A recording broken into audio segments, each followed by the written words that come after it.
America, what we're witnessing right now is nothing short of a hostile takeover attempt by the judicial branch.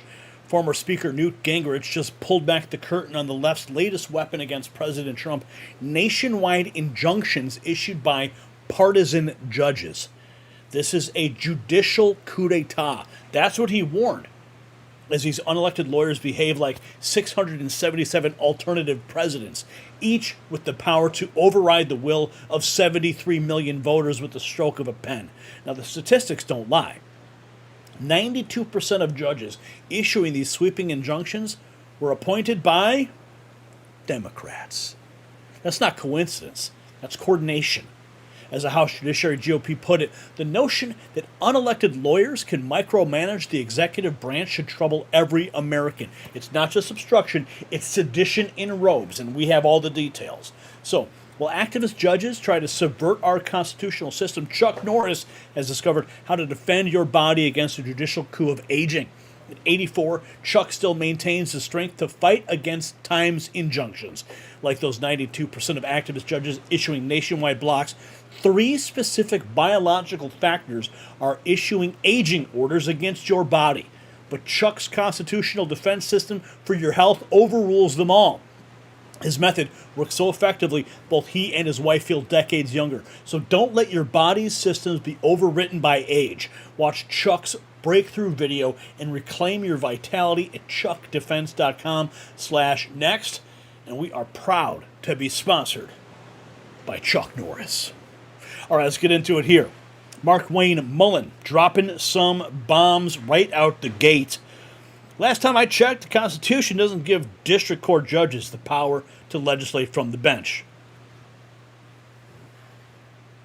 Hey guys, I want to talk to you real quick about the injunctions going on with the courts. You would think that there would be some agreement between the courts and the president on what he's doing, especially when it comes to illegal aliens and the crimes they're committing. I think the American people spoke very loud that they wanted law and order back on our streets. And so when the president tries to deport a plane full of illegal aliens that are gang members to El Salvador, you would think the judge would support that, right? You would think that considering he's a judge, he puts bad guys away, that we'd want to get these illegals that are bad guys out of our country. But no, the hatred towards President Trump even has the courts not being truthful with the American people. They simply hate everything that the president is doing. Let me talk to you about real numbers. So my liberal friends that are watching this, argue with this. Underneath the Obama administration, 8 years, the court only put in 12 injunctions. Underneath President Trump, his first term, in 4 years, they put up 64 injunctions. Biden, who was completely absent-minded, wasn't even running the country, which could arguably be the largest cover-up we've ever had in political history. The judges on these DC courts and the district courts around the country only put up 14 injunctions in 4 years. Now, the president has been sworn in since January 20th. How many injunctions do you think the court's already installed? 15. Do you think there's some bias going on? Absolutely. That's why Speaker Johnson in the House and Leader Thune in the Senate is leading the charge to start holding these courts accountable. They are simply there to interpret the law and the Constitution, not weigh in from the bench because of their political bias towards President Trump. It has gone too far, and it's time for these courts and these judges to be held accountable. Oh, and they will be.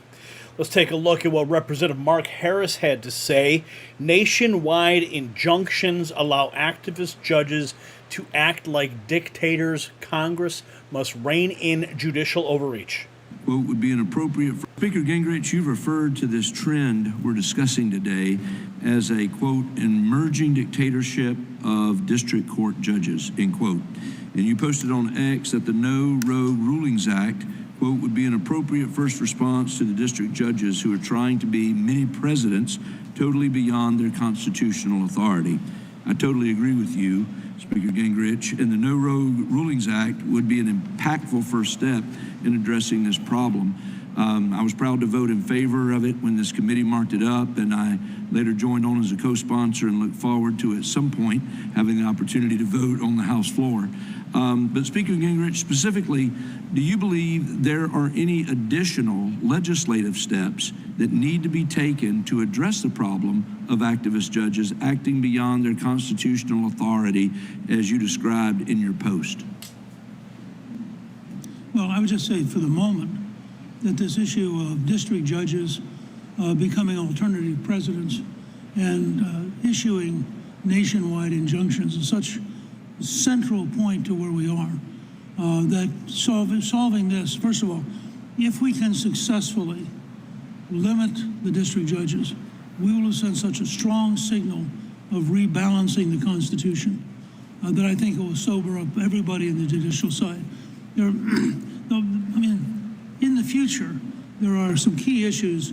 The whole notion of whether judicial supremacy means supreme inside Article 3 or supreme over Article 1 and 2, I think is an issue worth taking up. But I would put that a very distant second to solving this immediate problem, because if you solve the immediate problem, you both make it possible for the executive branch to be effective, and you've sent a pretty powerful rebuke to the judicial branch that they can't overreach in what they're doing. So I would make it a sequence in that sense. Speaker Gingrich, and that's what's happening. These judges do not have the constitutional power to override how the executive branch executes the law. I mean, this, if you want to talk constitutional crisis, this is the constitutional crisis. All right? They said Donald Trump was going to be a threat to democracy. He's going to destroy our country. No. It's the activist judges legislating from the bench, blocking the executive power, interfering in the separation of powers. Holy cow, man. Let's keep going here. Here's where Gingrich calls it, slams the partisan judges abusing nationwide injunctions as a judicial coup d'etat. I'm told that 92% of the judges who've issued blanket injunctions against the administration have been appointed by Democrats. That at least suggests a rather partisan tilt to all this, and it's not being done even-handedly. What's your view of that? Doesn't that undermine public confidence in our courts? Well, I think if you look at the recent reports from various polling firms, clearly a majority of Americans believe that no single district judge should be allowed to issue a nationwide injunction. And I think that when you look, my judgment as a historian, this is clearly a judicial coup d'etat. You don't have this many different judges issuing this many different nationwide injunctions, all of them coming from the same political ideological background, and just assume it's all random efforts at justice. This is a clear effort to stop the scale of change that President Trump represents. And I agree, a lot of this stuff can be fought out. Some of it should be fought out in the Congress, but it shouldn't be micromanaging the executive branch on national security issues by random single judges who have no standing, they have no particular knowledge, they haven't been in the room, they don't know what the consequences of what they're doing are, and they put both Americans and the nation at risk when they intervene to become basically alternative presidents. You now have potentially 677 alternative presidents, none of whom won an election. I'm told Wow. that 92. I mean, that's profound in its own right. Holy cow. Let's keep going. There's more. Federal judges. Wait a second. What's this? Ted Cruz? What is Ted Cruz saying? Watch as I blast the activist judges who are attempting to derail the Trump administration. Check this out. It's long been said that hypocrisy is the tribute that vice pays to virtue. I have to admit I'm enjoying listening to my Democrat colleagues suddenly discover the virtues of the rule of law after 4 years where they brazenly supported the most lawless Department of Justice and the most politically weaponized Department of Justice our nation has ever seen. We just heard the senator from Rhode Island talk about the imperative of protecting judges. And yet not a single Democrat senator cared about the violent protesters that showed up outside Supreme Court justices' homes, including, I might note, female justices like Justice Amy Coney Barrett, threatening their family, and Joe Biden's attorney general didn't do a damn thing and refused to enforce the law to protect those judges. Why? because he agreed with the violent protesters and he wanted to intimidate and threaten those judges. Professor Bray, under our Constitution, who should decide elections, the voters or unelected judges? The voters are the ones who should vote in the election according to the laws, and the laws sometimes have to be applied by the judges if there are cases. And under our Constitution, who is charged with making policy decisions? Elected representatives elected by the people or unelected federal judges? I think the question of policy, Senator, is a little broader than the particular case. So the laws should be enacted by Congress. That's where the fountain of law. Policy decisions are the elected branches. Right. Law is the province of the court. Policy is the province of the elected branches. These are not complicated. Professor Bray, let me ask you this. Do the federal courts have power to issue remedies for people who are not parties to a case? That's a question I agree is not complicated. They do not have that power. Is the phrase nationwide injunction or universal injunction found anywhere in the Constitution? It is not. First chart. In the first 150 years of our republic, how many nationwide injunctions were issued? My view is that there were not any until 1963. 0. Now fast forward. How many nationwide injunctions were issued in the entire 20th century?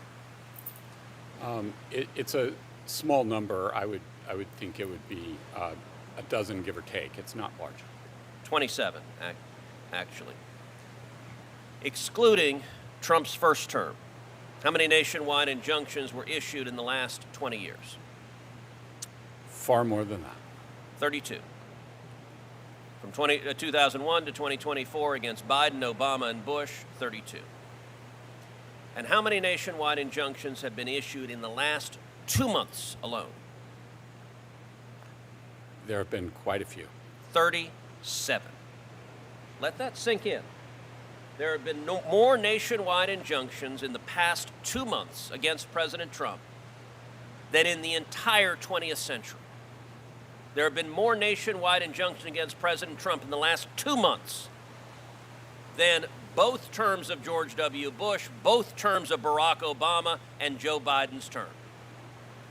We saw during the Biden presidency lawfare, indicting President Trump 4 times, using the machinery of justice to attack him, and that was an attack on democracy, because Democrats today hate democracy.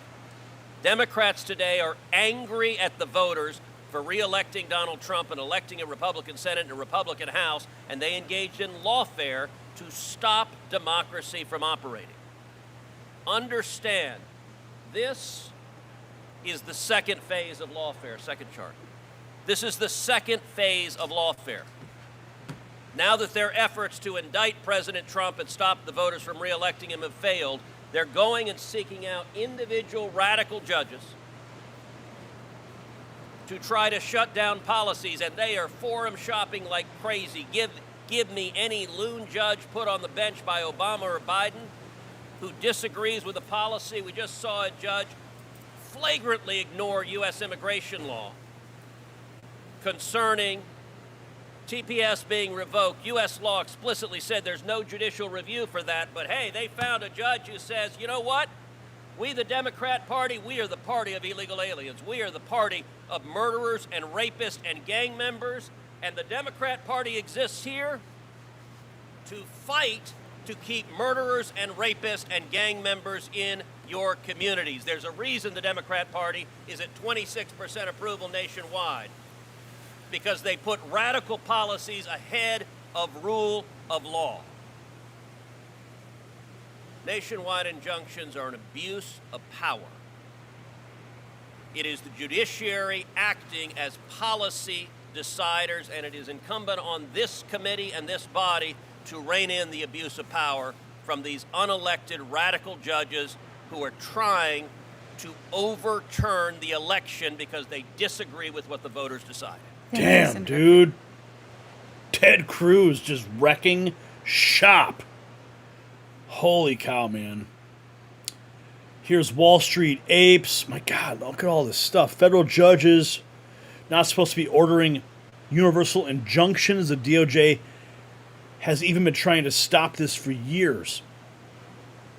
Oh, Senator Kennedy. Love this guy. The statutory. A universal injunction is what we call an order from a court enjoining the government in a way that goes beyond the parties to the case, but applies nationwide or in some cases universally to enjoin the government. Is it sometimes referred to as a nationwide injunction? Yes, it is, Senator. What's the statutory basis for a federal judge issuing an order that affects people other than the parties before the court? I'm not aware of a statutory basis, Senator. There is no statutory basis, is there? No, Senator. What's the United States Supreme Court opinion which interprets the Constitution in a way that allows a federal district court judge to do this? Can you name me that case? I'm not aware of one, Senator. There isn't one, is there? I'm not aware of one, Senator. Explain to me how this works. How can a federal judge issue an order that affects everybody else other than those in front of him or her? How is that possible? It shouldn't be possible, Senator, but district courts do it all the time. I think on the theory that the courts need to enjoin a federal policy from going into effect, and they often will enjoin it as nationwide, so all non-parties are protected by that injunction. I thought that if you wanted to affect parties who aren't in court, you had to file a class action. That's correct, Senator. So why don't the federal judges, instead of issuing a universal injunction with no legal basis, tell the plaintiff, look, you got to go file a class action if you want to impact parties who aren't subject to my court? Senator, the Department of Justice makes that argument all the time in our briefs. I think in many cases class actions would be inappropriate. They wouldn't. The plaintiffs couldn't satisfy Rule 23 to establish a class. So they couldn't? Correct. So they prefer to ask for a universal injunction? Yes. Does this encourage forum shopping? Yes, Senator. Not only does it encourage forum shopping, but also district shopping and filing multiple strategic lawsuits to find one judge that will enjoin a single policy nationwide. If you have 5 lawsuits, only one of those 5 cases needs to be successful. Okay, we've established that there's no basis in statute and no basis in Supreme Court precedent for a universal injunction. How about a common law? I mean, universal injunction is basically an equitable remedy. Did this exist in common law courts in England on which our law is based? I don't believe so, Senator. I think the government has cited cases from the Supreme Court that says, courts are really bound by the scope of relief that a court in equity would have granted back in England before the founding, and the courts at that time would grant relief to the parties in the case, not far beyond the. A universal injunction as a remedy is unknown in English common law, is it not? I haven't done the research that far back, but I'm not aware. I have. It's unknown. Wasn't part of equity. Only about 27 universal injunctions were issued in the 20th century. Does that sound about right? That sounds about right, Senator. But 86 of them were issued against President Trump in his first term. Is that correct? I don't know the specific number, but they were a high number. And so far in President Trump's second term, 30 universal injunctions have been issued against him. Have they not? Senator, I don't have a specific number, but that sounds about right. The universal injunction has become a weapon against the Trump administration, has it not? Yes. And tell me again in my last 10 seconds, tell me the basis for universal injunction in Article 3. I read Article 3, which defines judicial power. Where does it mention universal injunction? It does not, Senator. It says courts are to decide the case or controversy before them, which is based on the parties to the case. So the Congress could act and say, look, federal judges, you render a decision to a plaintiff or a defendant, but you can't impact people outside of your courtroom other than through a class action. That's why God created class actions, isn't it? Yes, Senator. Senator, a universal injunction is what we call... Dude, Kennedy just deconstructed the entire weapon that they're trying to use against Donald Trump. Okay, the class action is designed just for that specific purpose, but they bypass it, they go around it by using this universal injunction. Because they couldn't get a class action. It wouldn't hold up. So they just jump to this thing that has no actual basis in statute or even common law.